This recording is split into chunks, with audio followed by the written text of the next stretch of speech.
అంటే ఎంత దుర్మార్గుడు అంటే కడాన వాళ్ళ నాన్న ఇక్కడే. ఎక్కడ తమ్ముడు? ఎక్కడ?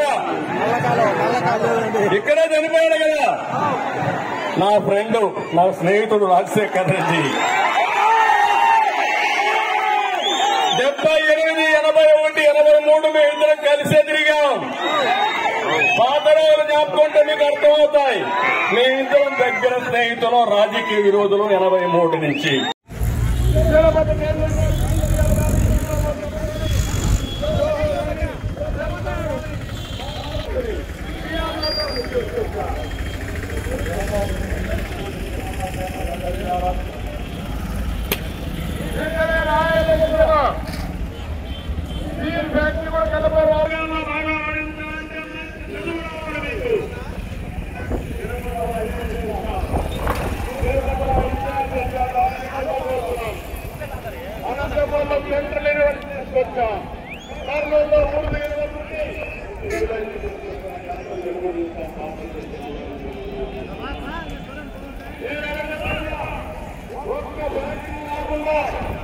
ఒక్క తమ్ముడికి ఉద్యోగం ఇవ్వకుండా